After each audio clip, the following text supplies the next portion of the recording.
2-3 verilişlər var ki, orada cinayətkarlarla mübarizə tədbirləri adı altında güya cinayətkarlar aşkar edirlər. Yəni bu hüquq mühafizə orqanlarının fəaliyyətinə dəstəkdir, yoxsa kölgə sala bilər? Mən bu məsələni bir dəfə qaldırdım. Mən baxıram hərdən.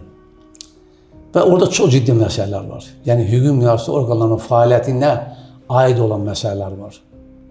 Uşağın deyək ki, anadan alınıb ataya verilməsi məsələsi müzakirə olunur. Qəribədir.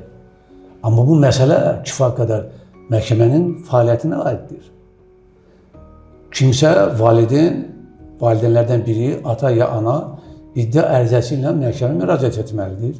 Uşağın bundan saxlanması, aliment məsələsi var.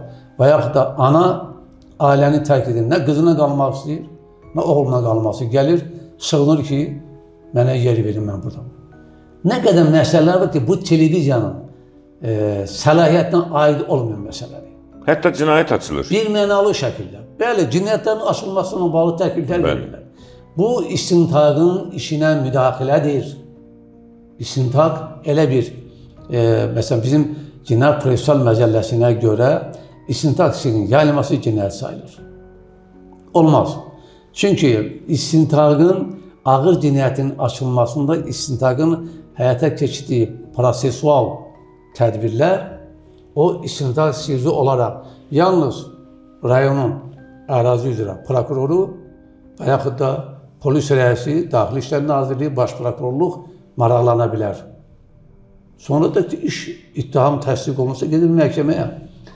Bu məsələləri mən hətta bir dəfə prokurorla bir tədbirdə orada mən məsələni böyütdüm. Dedilər güya, o verilişin qapanması üçün tədbirlər görülür. Mən verilişin qapanmasını təklif etmirəm.